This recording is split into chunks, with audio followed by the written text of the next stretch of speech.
Hello, everybody. Welcome to Mommycon. I am Maria Malik, and I'm going to be talking to you today about experiencing a full sensory life for everyday wellness.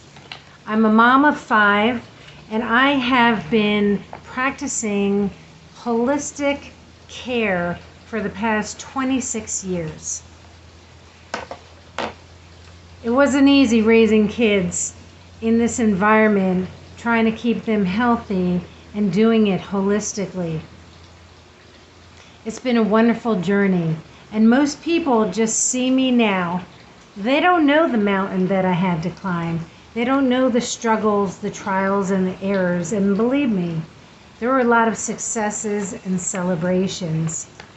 But for me, living healthy is the original blueprint of design. And that which gives us breath in life lives in us. So we need to take care of this temple, just like we would take care of a Lamborghini.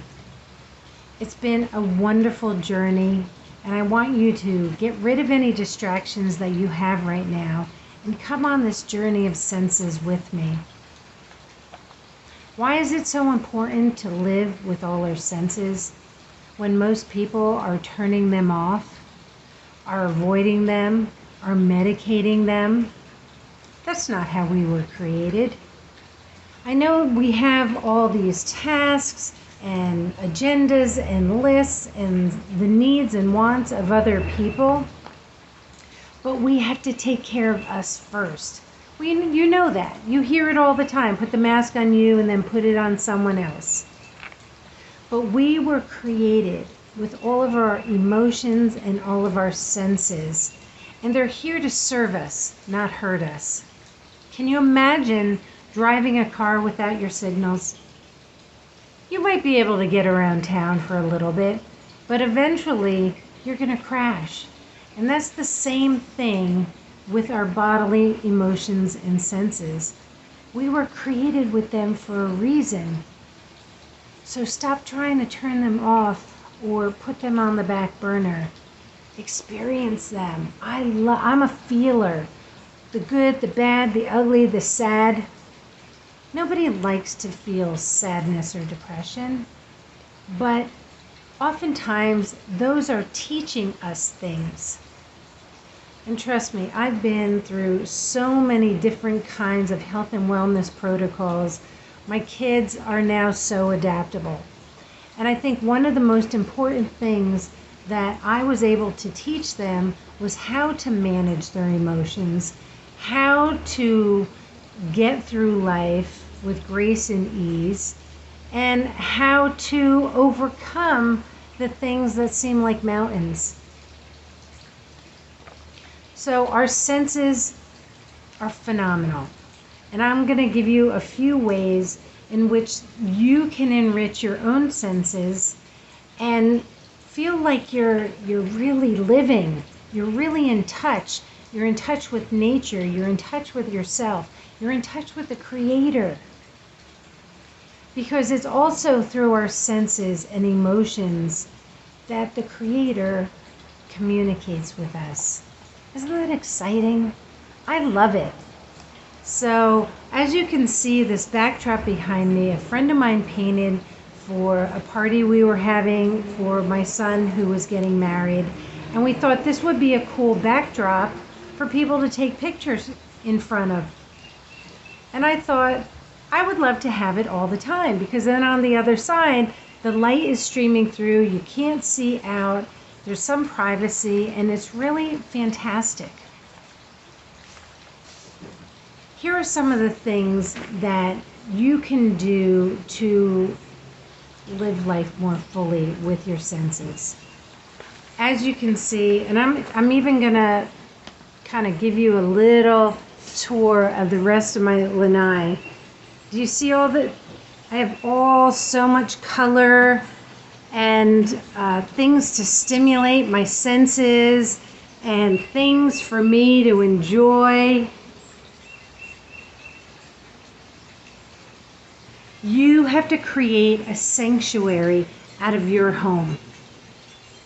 where you feel comfortable, where you can find solace when you need it, where you can retreat, where you enjoy being and you don't want to leave all the time. You know, getting rid of the clutter, that's a big thing. Because when you have clutter, then you have stagnant energy. And that is not creating an elevated environment. I like to use aroma. I use essential oils and diffusers. I use them on me personally. Earrings like this, I would put some essential oils on here. Because when you're igniting all your senses, then you are bringing your brain and your heart into coherence. Oftentimes we're either too much in our head or too emotional in our heart. And that's when we feel like, oh my gosh, I can't control my emotions, I need help. You need to recognize what those emotions are telling you. Usually when I feel something bad, whether physically or in my emotions, the first thing I do is, who did I talk to? What did I just eat? What did I just see on television? What did I just scroll through? Because what you have to understand is our brains are absorbing everything that's happening in our environment. So creating the proper environment is really the key, no matter where you go. Sometimes when I go out, and it could be in a restaurant, it could be at a party, if I am not feeling comfortable there or I am not at peace, I will leave. You know, our wellness is directly related to our peace of mind. And I can assuredly tell you that everything that the Creator has planned for us is going to give us peace of mind. So if you're living in a state of chaos and confusion and you're not focused, where is that coming from? Okay? Think of those things. Water elements. I don't know if you can hear it, but there's water in the background coming out of my pool. I love to sit out here because I hear the water. The water elements are so healing. I also like sound. You know, water adds to the sound. I like to play things with bells in it, or have the sound of the ocean in the background. I even love it when I hear raining. And then sometimes I'll put on a speaker that has meditative music, it has chimes, it has singing bowls. All those things are contributing to the elements that are creating peace or chaos within our body. Plants. Plants are just pleasing to look at. They make the room more inviting. They also purify the air. It's so important.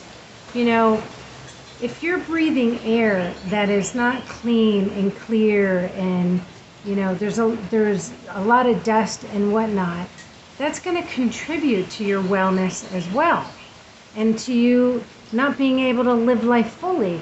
Honestly, if you're sick and you can't get out of bed in the morning, how are you going to live your purpose? The purpose that was put in you at the beginning of your time. As you can see, there's a lot of color around me. I love color. Did you know that color is like taking a vitamin? Color emits an energy and reflects out and affects your environment. So look at the color in your bedroom. Is it exciting, or is it something that's going to help you for sleep and rest? Think about it. There's so many studies done on color that you can affect your environment with color. Positive images. I have quotes, I have scripture written on little hearts that I tape up around the house. I have different pictures and paintings with positive affirmations. You don't realize that even though you may walk by them and you don't see them, that they're not affecting you. But trust me, they are. Words, even the written word, has energy. And that energy is affecting the collective environment. And then the other thing that I love so much is cooking and meal planning. You know, you can make meal planning so enjoyable by doing it together with your family members, your friends. Use colorful plates. I love using colorful plates and serving dishes and tasting and having music on in the background, taking some dance breaks during it. It doesn't have to be a drudgery. Meal planning to me is so important because it's your intention, and you're putting that intention in your food.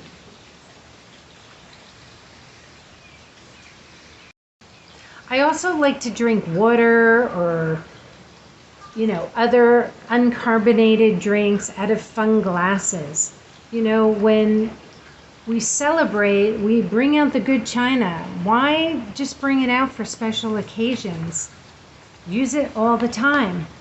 So let me give you a few things that you can do to feel more fully. Notice your body. Turn off the electronics. Go to a park. Pet a furry creature. Engage in small acts of kindness. Eat without your phone. Dance. Talk to yourself in the mirror. I actually do that.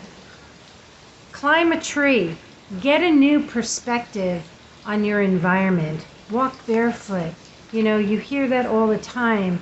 Walking barefoot grounds you. Well, the earth is emitting this synchronistic energy, and when you connect your feet with it, you are bringing yourself into balance. Give thanks. Go to a body of water, wherever that is. Lay in the grass without a blanket. Watch a comedian. Write. Just write. Write a letter to someone. Paint. Paint with crayons. Or color with crayons. Let go of something. Go to a museum. Visit a farm. Go on a bike ride. Do a walking meditation as opposed to just sitting in one place. Window shop. Pick flowers. Share who you are with other people. Live uninhibited. Wear fun things with different textures. Step outside the box. That's how you live more fully. I'm running out of time here, and I hope that I gave you a little bit of an inkling of how to live more fully with your senses.